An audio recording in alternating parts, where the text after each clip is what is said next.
Good morning. आता आपण पुढचा जो पार्ट बघणार आहोत, the relation between the solubility product and a molar solubility हा कॅरेक्टर्स बघायचा आहे. मग पहिल्यांदा मोलर सोल्युबिलिटी म्हणजे काय आणि सोल्युबिलिटी म्हणजे काय हे आपण बघून घेऊया.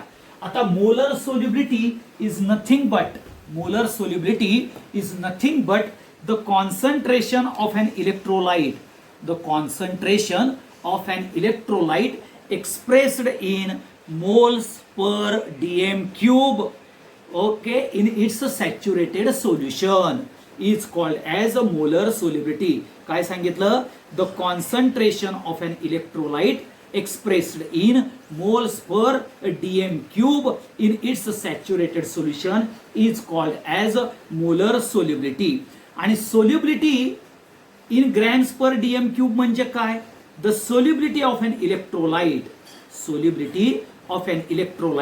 expressed in gram per dm cube in its saturated solution. काय आहे?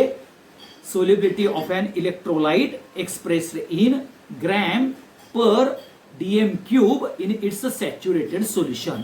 Therefore, molar solubility equal to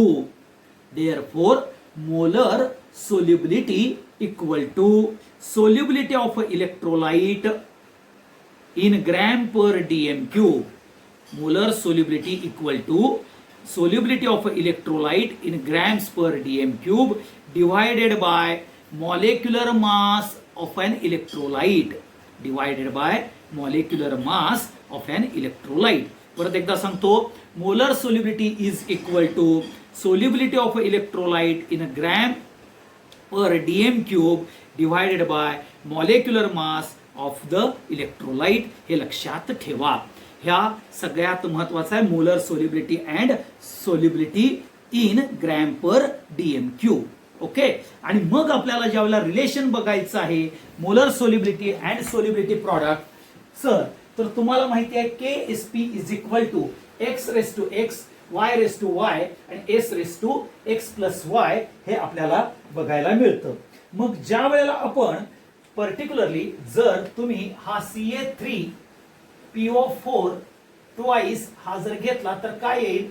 thrice CA येणार आहे अँड ट्वाइस PO4 मायनस असं तुम्हाला बघायला मिळेल. म्हणजेच इथं x ची व्हॅल्यू काय आहे? 3 आहे आणि इथं y ची व्हॅल्यू काय आहे? 2 आहे. ओके. मग तुम्ही इथं ह्या KSP च्या मध्ये टाका, तर KSP is equal to 3 raise to 3 okay into 2 raise to 2 s raise to 3 plus 2 म्हणजेच 27 इंटू पर्टिक्युलरली किती येणार? 4 s रेस टू 5 म्हणजेच 108 s रेस टू 5 हे कॅल्शियम फॉस्फेटची आपल्याला सोल्युबिलिटी प्रॉडक्ट येईल. हे लक्षात ठेवा. म्हणजेच मोलर सोल्युबिलिटी प्रॉडक्ट हा सोल्युबिलिटी आणि हे जे आहे मोलर सोल्युबिलिटी कॅरेक्टर येणार आहे x आणि y चं. समजलं कसं काढलं ते? आता पुढचं बघूया आपण. तर पुढचा जो येणार आहे BaF2. आता BaF2 चं काय होईल बघा? Ba plus double plus and 2F minus येईल. म्हणजेच ह्याच्यामध्ये x चा कोइफिशियंट किती आहे? 1 आहे. y चा 2 आहे. मग KSP मध्ये तुम्ही टाका 1 रेस टू 1 इंटू काय आहे? 2 रेस टू 2 आणि s रेस टू 1 प्लस 2 येणार. म्हणजेच 4s क्यूब आपल्याला KSP बघायला मिळणार. कोणाचा? BaF2 चा. म्हणजेच हे आयोनायझेशन व्यवस्थित करता आलं पाहिजे. हा सगळ्यात महत्वाचा पार्ट येईल. पुढचा येईल CuS. ओके. आता CuS काय आहे? Cu double plus plus S minus हे आपल्याला बघायला मिळेल. हे लक्षात ठेवा. S2 मायनस आपल्याला बघायला मिळेल. म्हणजे ह्याचा x रेस टू 1 आहे, y रेस टू 1 आहे. म्हणजेच KSP ला काय येईल बघा? 1 raise to 1 into 1 raise to 1 s raise to 1 plus 1 म्हणजेच KSP is equal to s square हे आपल्याला बघायला मिळेल. ओके. मग पुढचा जर तुम्ही घेतला CrOH थ्राइस ह्याचं काय होईल? Cr3 plus plus thrice OH minus म्हणजे ह्याचा x इक्वल टू 1 आला, y इज इक्वल टू 3 आला, म्हणजेच KSP is equal to 1 raise to 1 into 3 raise to 3 आणि s रेस टू 3 प्लस 1 म्हणजेच 27 s रेस टू 4 हा तुम्हाला सोल्युबिलिटी प्रॉडक्ट येईल. मग तुम्ही पुढचा जो Ag2SO4 येणार आहे, Ag2SO4, आता ह्याचं करताना twice Ag plus and plus SO4 minus हे येईल x रेस टू 1 येईल, x रेस टू 2 येईल आणि y रेस टू 1 येईल. म्हणजेच तुमचा KSP इज इक्वल टू काय येणार आहे राजानो, तर 2 raise to 2 into 1 raise to 1 and s raise to 2 plus 1 म्हणजेच 4s क्यूब तुम्हाला बघायला मिळेल. मग ह्या पद्धतीनं तुम्ही AlOH थ्राईस आणि PbS हे काढू शकता, हे लक्षात ठेवा. ओके, हा इथं CrO4 आहे, सॉरी मी चुकताना घेतले, CrO4 हा CrO4 मायनस येईल. ओके, हे लक्षात ठेवा. समजलं? एवढाच फक्त पार्ट येईल आणि हा KSP प्रॉडक्ट काढता आला पाहिजे, हा इम्पॉर्टंट कॅरेक्टर येतं, हा सगळ्यात महत्वाचा पार्ट. आता पुढची जी टर्म येणार आहे ज्याला आपण कॉमन आयन इफेक्ट म्हणतो. काय म्हणतो त्याला? Common ion effect. आता कॉमन आयन इफेक्ट ह्याची पहिल्यांदा डेफिनेशन तुम्ही नीट ऐकून घ्या. ओके, कॉमन आयन इफेक्टची डेफिनेशन्स काय आहे ही नीट ऐकून घ्या. इट इज द फेनॉमेनन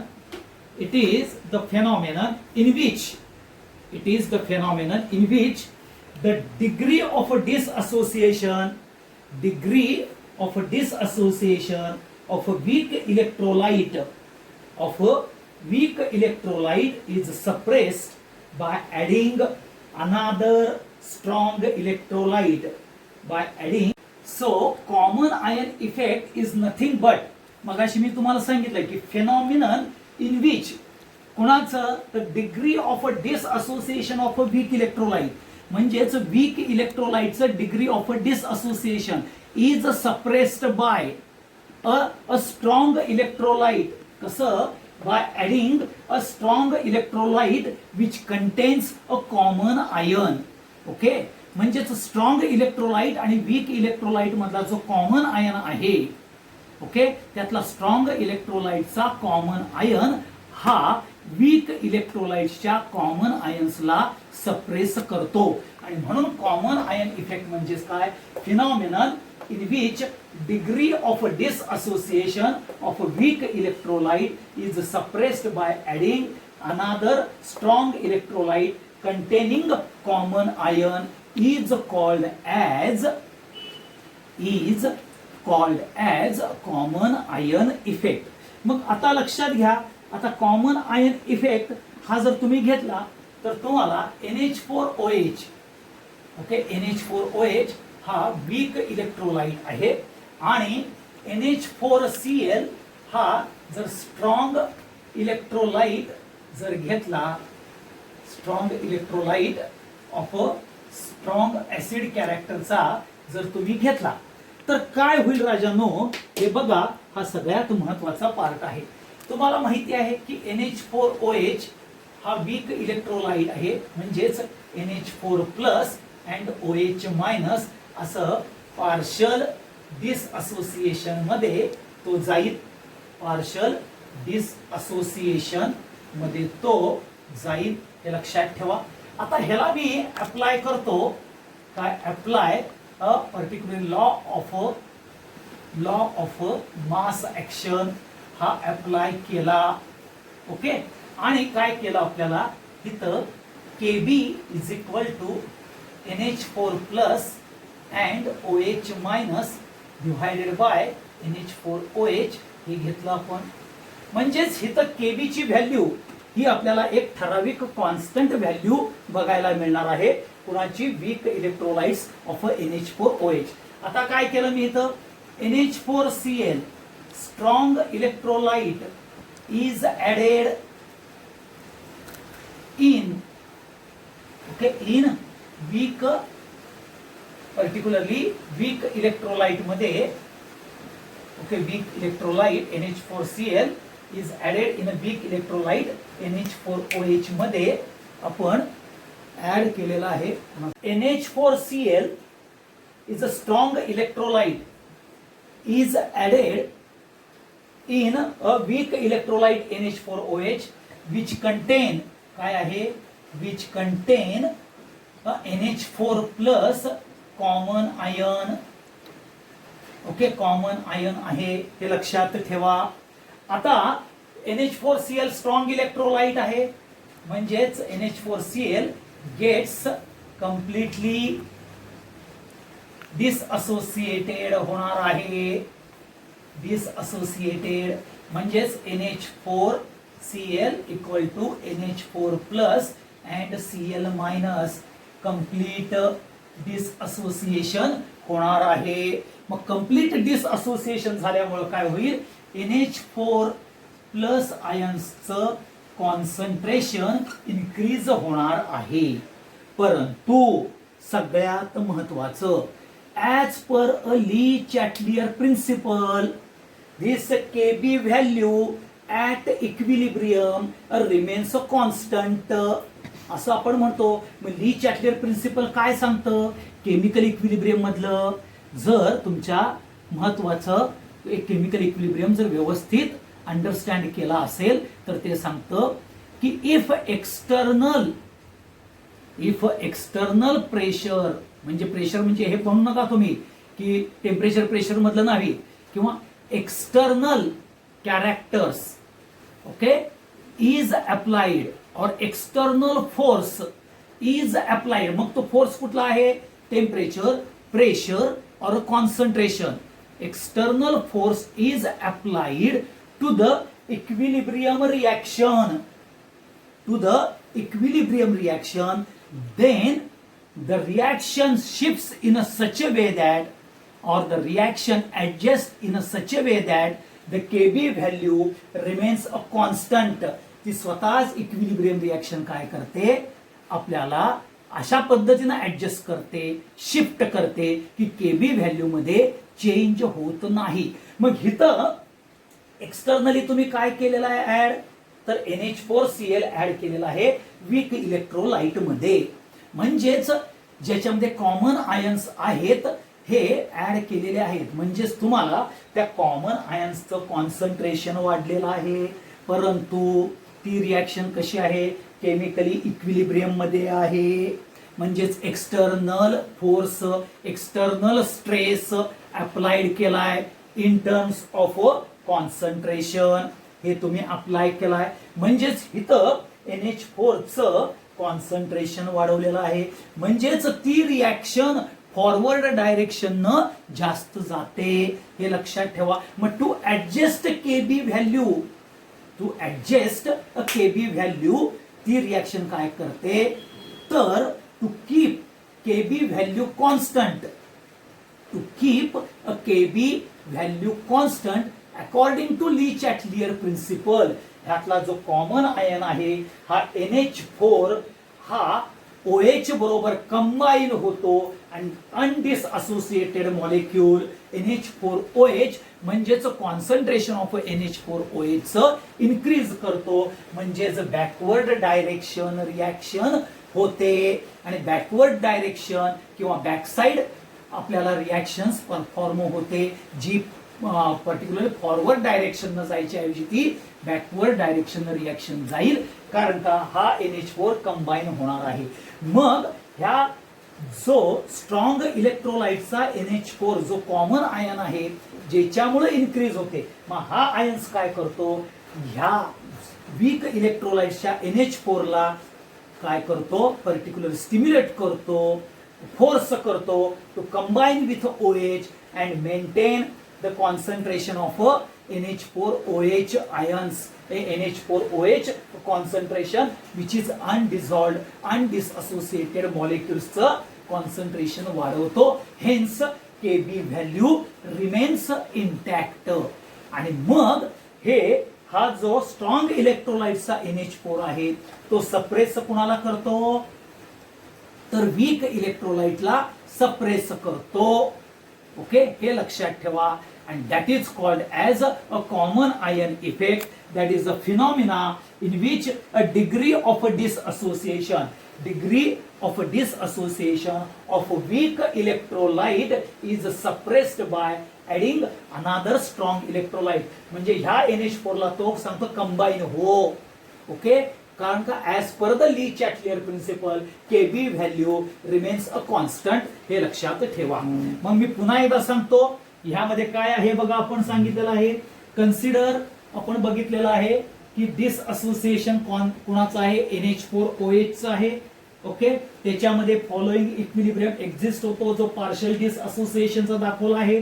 त्याच्यामध्ये लॉ ऑफ मास ऍक्शन आपण घेतलेला आहे KB इज इक्वल टू, आणि मग त्याच्यामध्ये आपण काय केलंय, स्ट्रॉंग इलेक्ट्रोलाइट NH4Cl हे ऍड केलेलं आहे which contains NH4 ion. Okay, so that okay NH4 ions add केल्यामुळं जो कॉमन आयन्स NH4 आहे, ओके, हे आपल्याला कॉमन आयन्स असलेला NH4Cl in the form of a strong electrolyte add केलेला आहे. आणि स्ट्रॉंग इलेक्ट्रोलाइट कम्प्लिटली डिसअसोसिएट्स होणार आहे. आणि त्यामुळं काय होईल, as a result of that NH4 ions concentration हे इन्क्रीज होणार आहे in that solution. Considerable amount मध्ये ते इन्क्रीज होणार आहे. मग पुढचा पार्ट मी काय सांगितला, according to Le Chatelier principal. आता ली चॅटलियर प्रिन्सिपल म्हणजे काय, if external stress or force is applied to equilibrium reaction, okay, the reaction itself adjusts in a such a way or it shifts in a such a way that it keeps the value equilibrium constant value remains a constant. हे काय सांगतं, ली Chatelier principal सांगतं. मग इथं काय येतं, according to the Le Chatelier principle to keep KB value, जे law of mass action ने केलेली, to keep KB value constant, okay, the concentration of NH4OH must be increased in the solution. म्हणजे NH4OH चं concentration हे वाढवलं पाहिजे, increase झालं पाहिजे. आणि म्हणून मग some NH4 ions they are going to combine with OH ions and more undissociated unionized NH4OH molecules हे इन्क्रीज होतात. आणि मग तो इक्विलिब्रियम शिफ्ट फॉरवर्ड डायरेक्शनच्या ऐवजी बॅकवर्ड डायरेक्शन न होतो आणि value of KB remains a constant. आणि हे कशामुळे होतं, the degree of a dissociation of NH4OH that is a common ions NH4 is decreased by adding NH4Cl. जे NH4Cl मधले NH4 हे कॉमन आयन्स काय करतात, सप्रेस करतात, डिक्रीज करतात ऍक्टिव्हिटी कुणाची, तर NH4 plus ions from NH4OH ची. त्यालाच आपण कॉमन आयन इफेक्ट म्हणतो. मग आता इथं तुम्ही फक्त काय करू शकता राजांनो, इथं जर तुम्ही ह्याच्या जागी CH3COOH घेतला, CH3COOH घेतला, वीक इलेक्ट्रोलाइट घेतला आणि NH4Cl च्या ऐवजी तुम्ही जर तिथं पर्टिक्युलरली आपल्याला CH3COONA हा जर तुम्ही घेतला, CH3COONA स्ट्रॉंग इलेक्ट्रोलाइट घेतला, तर इथं काय येईल बघा, हे CH3COOH येणार आहे. CH3COOH हे आपल्याला बघायला मिळेल CH3COO minus plus H plus येईल. ह्याला लॉ ऑफ मास ऍक्शन्स तुम्ही इम्पोज करणार, म्हणजेच K इज इक्वल टू काय येईल, CH3COO minus into H plus divided by concentration of CH3COOH हे येणार. आता मग इथं NH4Cl च्या ऐवजी CH3CONA स्ट्रॉंग इलेक्ट्रोलाइट आहे, इज ऍडेड म्हटलेला आहे, is added in a weak electrolyte CH3COOH मध्ये येईल. ओके, आणि इथं पर्टिक्युलरली CH3COONA गेट्स कम्प्लिटली डिसअसोसिएटेड, म्हणजेच इथं CH3COONA हे आपल्याला CH3COO प्लस Na प्लस येईल आणि मग तुम्हाला इथं CH3COO च एनायनचं कॉन्सन्ट्रेशन इन्क्रीज होईल, हे लक्षात ठेवा. मग to keep the K value as per the Le Chatelier principles, this CH3COO from a strong electrolyte suppress this CH3COO anion and makes him to combine with the hydrogen and undissociated unionized acetic acid molecule is formed. मग जो आपल्याला equilibrium forward direction जाणार आहे तो backward direction होईल. म्हणजेच according to Le Chatelier principle the equilibrium reactions take itself, adjust itself in a such a way that so that the Ka value remains a constant. मग कुठलाही Ka घ्या किंवा Kb घ्या ज्याच्यामध्ये जर कॉमन आयन वीक इलेक्ट्रोलाइट मध्ये जर टाकलं, ओके, तर degree of dissociation of weak electrolyte is suppressed by adding another strong electrolyte that is called as a common ion effect. हा सगळ्यात महत्वाचा पार्ट येतो, एवढं लक्षात ठेवा. ओके, तर इथं आपला महत्वाचा जो पार्ट आहे हा कॉमन आयन इफेक्ट पर्यंतचा part board related NCERT related संपला. आता लक्षात घ्या, आपण मगाशी कॉमन आयन इफेक्ट पर्यंत जो board related, JW related, CET related हा पार्ट बघितलेला होता. आता पुढचा जो आहे की जे आपल्याला बोर्डच्या ह्याच्यामध्ये नाही आहे त्याच्या संदर्भातला महत्वाचे पार्ट्स हे आपल्याला डिस्कस करायचे आहेत. त्यातला पहिला पार्ट येतो hard and soft acid base. हा काय येतो हे लक्षात ठेवा. तुम्हाला माहिती आहे ऍसिड आणि बेस हे आपण अरेनियस थेअरीनं किंवा पर्टिक्युलर ब्रॉन्स्टेड थेअरीनं आणि लेविस ऍसिड अँड बेस थेअरीनं आपण what do you mean by acid and what do you mean by base हे आपण इंटरप्रिट केलेलं आहे, हे लक्षात ठेवा.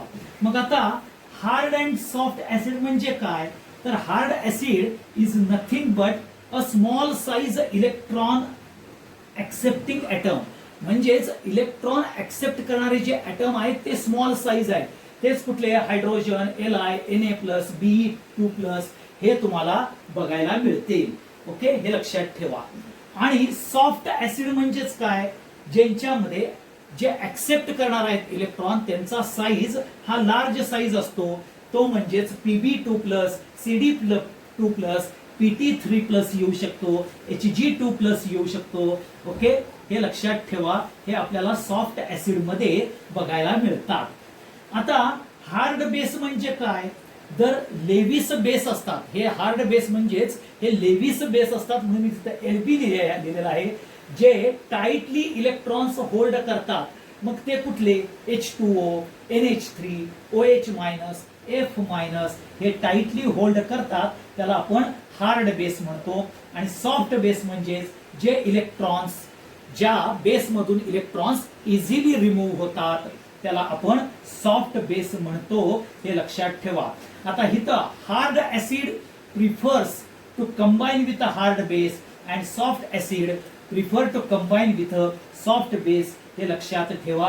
हा सगळ्यात महत्वाचा पार्ट. ऑर्गॅनिक ऍसिड्स जे आहेत, जे ऑर्गॅनिक ऍसिड्स म्हणजे कार्बोक्सिलिक ऍसिड्स हे वीक ऍसिड्स आहेत. मेटॅलिक ऑक्साइड्स जे आहेत, जे आपल्याला नॉर्मली बेसिक कॅरेक्टर्स बघायला मिळतात, आणि नॉन मेटल्सचे ऑक्साइड्स हे ऍसिडिक कॅरेक्टर्स मध्ये बघायला मिळतात, हे लक्षात ठेवा. हा सगळ्यात इम्पॉर्टंट पॉइंट आहे. आता स्ट्रेंथ ऑफ अ ऍसिड ही कशी काढली जाते, the strength of a acid of 1 divided by strength of a acid 2, हे जर काढायचं जर झालं तर आपल्याला लक्षात घ्या, हे strength of a acid 1 divided by strength of a acid 2 जर घेतलं तर अंडर रूट K1/C1/K2/C2 येईल, हे लक्षात ठेवा. K2/C1 येईल. ओके, 1-2 मिनिटं असं हा पर्टिक्युलरली कॉन्सन्ट्रेशन सेमच असलं पाहिजे, हे लक्षात ठेवा.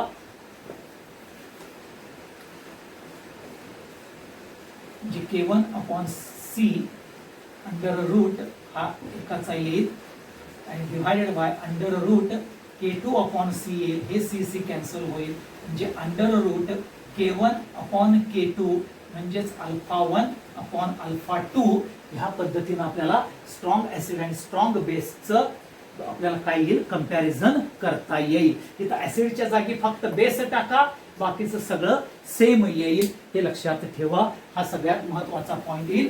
स्ट्रॉंग ऍसिड आणि स्ट्रॉंग बेसची स्ट्रेंथ काढण्याकरता हा सगळ्यात महत्वाचा पार्ट येतो. हा इम्पॉर्टंट कॅरेक्टर आहे हे सगळ्यात ठेवा. आता ऍसिड मध्ये जर तुम्ही बघितलं तर स्ट्रेंथ ऑफ ऍसिड ही वेगवेगळ्या पद्धतीनं आपल्याला बघायला मिळते. जर तुम्ही आता बघितलं HI greater than HBr, HBr greater than HCl, HCl greater than HF हा असा आपण कॅरेक्टर सुद्धा मांडू शकतो. हे इम्पॉर्टंट कॅरेक्टर येतं. ओके. आता त्याच्यानंतर पुढचा जो महत्वाचा पार्ट येतो ज्याला आपण जे हायड्रोलिसिस ऑफ सॉल्ट म्हटलेलं आहे. आता हायड्रोलिसिस ऑफ सॉल्ट, आता सॉल्ट म्हणजेच काय माहिती आहे तुम्हाला की ऍसिड आणि बेस ज्यावेळेला रिॲक्शन होईल, न्यूट्रलायझेशन होईल, जो आपल्याला आयोनिक कंपाऊंड फॉर्म होतो त्याला आपण सॉल्ट म्हणतो. आता हे सॉल्ट 3 प्रकारचे मध्ये आहेत आपल्याला, simple salt, double salt and complex salt. आता सिंपल सॉल्ट म्हणजेच काय, the salt form by a neutralization process that is interaction between acid and base. यांची इंटरॅक्शन झाली की सिंपल सॉल्ट बघायला मिळतात. त्यातला पहिला येतो नॉर्मल सॉल्ट. आता नॉर्मल सॉल्ट मध्ये काय होतं तर loss of all possible protons म्हणजे all hydrogens are going to replaceable is called as a normal salt. म्हणजेच लक्षात घ्या NaCl, NaNO3, Na2HPO3 ह्यांचे आपल्याला जर तुम्ही बघितलं तर ह्यांचे की पर्टिक्युलरली सॉल्ट म्हणजे हायड्रोजन्स इझिली आपल्याला काय होत नाहीत, रिप्लेसेबल होत नाहीत हे लक्षात ठेवा. आणि म्हणून पर्टिक्युलरली नॉन रिप्लेसेबल जे आहे ज्याला आपण डायबेसिक, ट्रायबेसिक म्हणतो हे नॉन रिप्लेसेबल येतात. परंतु मोनोबेसिक ह्याच्यामधले सगळे हायड्रोजन हे रिप्लेसेबल होतात. म्हणून most of the monobasic characters मधले ऍसिड जे आहेत ते नॉर्मल सॉल्ट मध्ये येतात. पुढचा येतो ऍसिडिक ऍसिड. ह्याच्यामध्ये सॉल्ट कसे फॉर्म होतात बाय इनकम्प्लीट न्यूट्रलायझेशन. म्हणजेच इनकम्प्लीट न्यूट्रलायझेशन म्हणजेच polybasic acid are called as a acidic salt. म्हणजे एकापेक्षा जास्त हायड्रोजन जर देतात ज्याला आपण डायबेसिक, ट्रायबेसिक असतात त्याचा जो सॉल्ट होता जिथं कम्प्लीट रिप्लेसेबल हायड्रोजन होत नाहीत त्याला ऍसिडिक सॉल्ट म्हणतात. आणि बेसिक सॉल्ट मध्ये incomplete neutralisation of poly acidic base.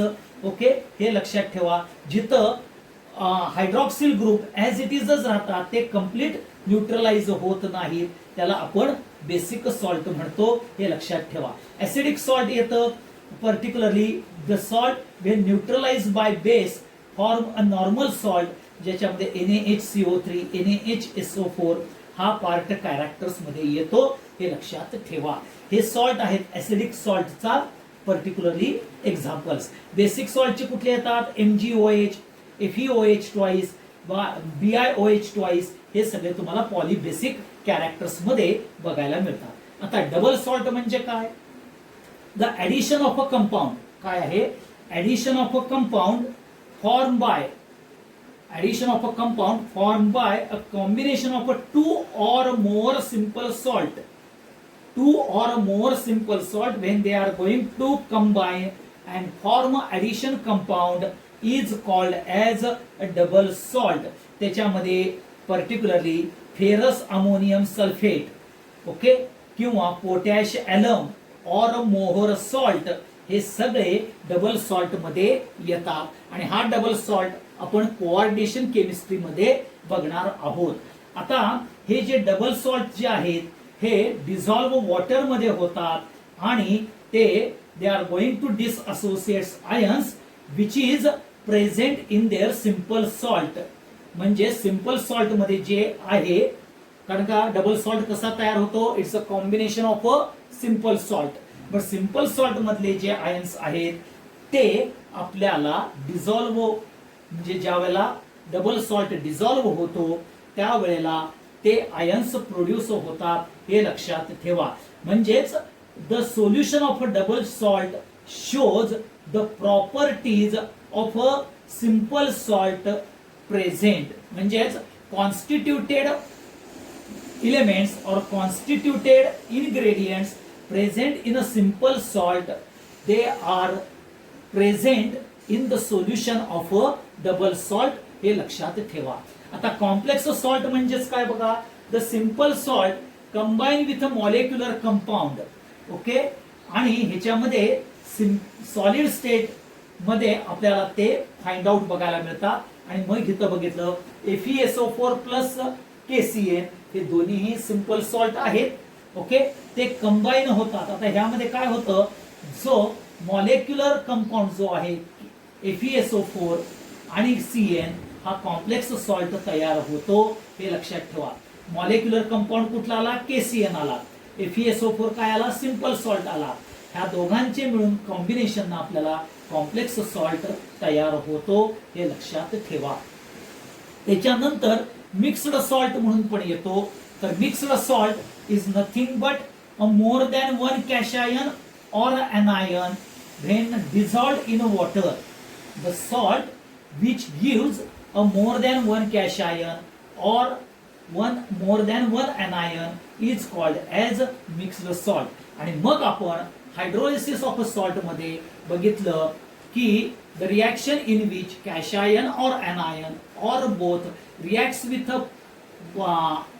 with the water and produces acidity or alkalinity of the solution. मग त्याच्याप्रमाणे आपण salt of a weak acid and strong base, strong acid with a strong base, strong acid with a weak base, strong base with a weak acid, weak acid with a weak base ह्याचे आपण characters बघितलेले आहेत, हे लक्षात ठेवा. हे salt आणि hard and soft ऍसिडचं characters बघितलेले आहेत. आता सगळ्यात महत्वाचा जो पार्ट येतो ज्याला आपण इंडिकेटर पार्ट म्हणून येतो. आता इंडिकेटर म्हणजेच काय, indicator are the substance which is use to determine the end point of the reaction. Indicator is nothing but the substance which can use to determine the end point of the reaction and which indicates the completion of the reaction. मग आपल्याला common indicators आहेत ज्याच्यामध्ये pH range आणि colour आपल्याला बघायला मिळतात.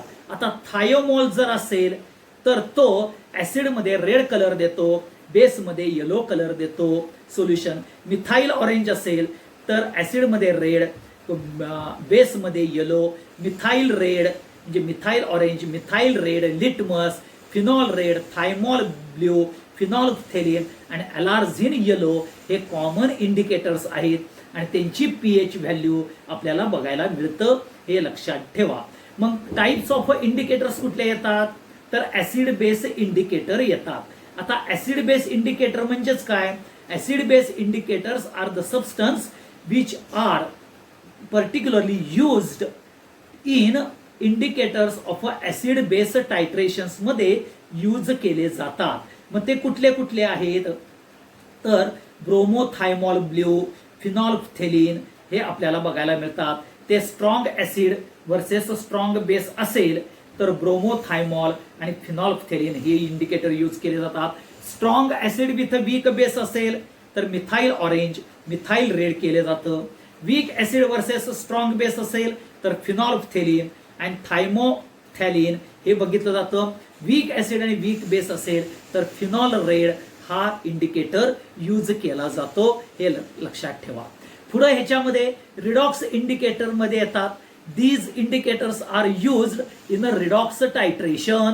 म्हणजेच जिथं आपल्याला एन फिनाइल अँथ्रॅनिलिक ऍसिड आणि KMnO4 हा इंडिकेटर रिडॉक्स इंडिकेटर म्हणून यूज केला जातो. ऍडसॉर्प्शन इंडिकेटर म्हणजे स्टार्च हा जो आहे हा ऍडसॉर्ब करतो I2 आयोडीन आणि तो इंडिकेटर म्हणून ऍडसॉर्ब्स इंडिकेटर म्हणून ऍक्ट होतो इन कॉपर सल्फेट वर्सेस हायपोटायट्रेशन मध्ये तो यूज होतो. तसंच रेडिओ ऍक्टिव्ह इंडिकेटर्स D2 और O18 हे ट्रेसर टेक्निक्समध्ये आपल्याला बघायला मिळतात, हे लक्षात ठेवा.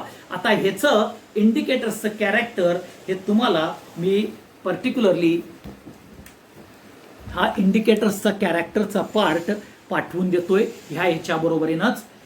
हा JEEचा कॅरेक्टर आहे, हे लक्षात ठेवा.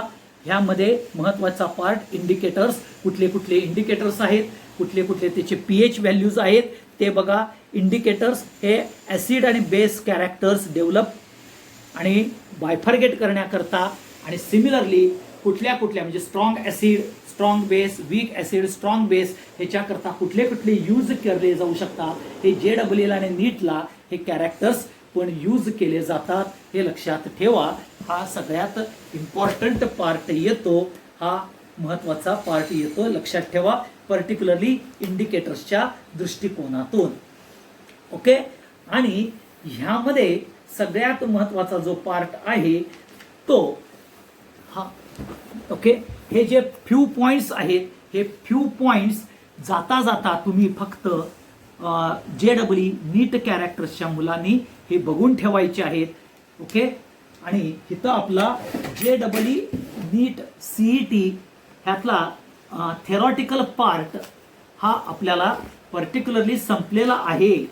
संपलेला आहे म्हणण्यापेक्षा एक आणखीन गोष्ट आपल्याला महत्वाचा पार्ट जो येतो तो म्हणजेच ज्या वेळेला आपण पर्टिक्युलरली मिक्सचर हे ज्या वेळेला यूज केलं जातं म्हणजेच pH of a mixture of a strong acid and strong base.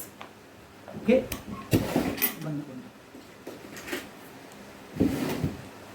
आता आपण बघितलं होतं pH जे बघत असताना pH is nothing but a negative logarithm of a hydrogen ions concentration. आता लक्षात घ्या, when we are going to solve the reaction okay और न्यूमरिकल्स त्यावेळेला pH of a mixture of a strong acid हे आपण 11वीला असताना बघितलेलं आहे. Hydrogen ions concentration equal to कसं काढतो आपण, N1 plus V1 plus N2 plus V2 divided by V1 plus V2 असं काढतो. किंवा हायड्रॉक्सिलचं सुद्धा आपण N1 V1 plus N2 V2 divided by V1 plus V2 ह्यांना आपण pH ऑफ द मिक्सचर काढू शकतो, हे लक्षात ठेवा. आता जर तुमच्याकडे pH of a mixture of a strong acid आणि स्ट्रॉंग बेस जर असेल ओके आणि V1 volume of a strong acid असेल, N1 जर आपल्याला नॉर्मॅलिटी असेल आणि V2 हा स्ट्रॉंग बेस आहे आणि N2 हा त्याची जर नॉर्मॅलिटी असेल तर हायड्रोजन आयन्स ओके आणि हायड्रॉक्सिल आयन्स ची ही आपण कशी काढले जातात, पर्टिक्युलरली हायड्रोजन आयन्स कॉन्सन्ट्रेशन म्हणजेच नॉर्मॅलिटी N. तर ह्याच्यामध्ये बघा N1 V1 greater than N2 V2 असेल तर ते ऍसिडिक येईल, N2 V2 is greater than N1 V1 असेल तर ते बेसिक येईल. मग ते हायड्रोजन आयन्स कसं काढलं जातं, N1 V1 minus N2 V2 divided by V1 plus V2. म्हणजेच ऍसिड अँड बेस हे जर आपल्याला पर्टिक्युलरली स्ट्रॉंग ऍसिड आणि स्ट्रॉंग बेस हे जर मिक्स मध्ये असतील, मिक्सचर्स मध्ये असतील, only mixture of a strong acid म्हटलं तर काय येईल, N1 plus V1 plus N2 plus V2 divided by V1 plus V2. हे स्ट्रॉंग ऍसिड करता पण येईल, स्ट्रॉंग बेस करता येईल. स्ट्रॉंग ऍसिड म्हणलं की हायड्रोजन आयन्स, स्ट्रॉंग बेस म्हणलं की हायड्रॉक्सिल आयन्स, हे दोन्ही करता सेम वापरायचं, हे लक्षात ठेवा. पुढं आपल्याला ज्या वेळेला particularly pH of a mixture of a weak acid आणि स्ट्रॉंग ऍसिड जर सोल्युशन आलं, pH of a mixture of a 2 weak acid, हे 2 वीक ऍसिड जर असेल तर हायड्रोजन आयन्स कॉन्सन्ट्रेशन कसं काढलं जातं, अंडर रूट C1 जे concentration into Ka1 plus C2 into Ka2 हा याला. पुढचा येईल pH of a mixture of a weak acid आणि स्ट्रॉंग वीक ऍसिड आणि स्ट्रॉंग ऍसिडचं जर असेल तर Ka into bracket C2 alpha plus C1 alpha येईल. हे फक्त आपल्याला न्यूमरिकल्स करता लागणार आहेत. ह्याचं कसं आलेलं आहे त्याचं डेरिवेशन हे आपल्याला त्याचं गरजेचं नाही आहे. आणि पॉलिप्रोटिक मध्ये काय येईल, कारण का पॉलिप्रोटिक मध्ये आपल्याला डिसअसोसिएशन अल्फा 1 अल्फा 2 अल्फा 3 असं येईल किंवा Ka1 Ka2 Ka3 येईल. मग Ka1 ला काय येईल, C alpha 1 plus C alpha 2 into bracket C alpha 1 into bracket 1 minus alpha 2 divided by C into 1 minus alpha 1 आणि तसंच Ka2. हे लक्षात ठेवायचं आहे. ह्याच्यामध्ये आपल्याला जास्त डिटेलमध्ये जायचं नाही आहे, कारण ह्याचं डेरिव्हेशन्स आपल्याला काय म्हणतात त्याला इम्पॉर्टंट नाही आहे. फक्त how to use this formulae when the numericals are a part of this are numericals based on this character हे आपण बघून घेऊया. ओके, हे लक्षात ठेवा. तर इथपर्यंत आपला आयोनिक इक्विलिब्रियम हा पूर्णतः काय म्हणतात त्याला थेरॉटिकली संपलेला आहे. उद्यापासून आपण म्हणजे पुढच्या भागापासून आपण न्यूमरिकल्स चालू करायचे आहेत आयोनिक इक्विलिब्रियमचे. Thank you very much.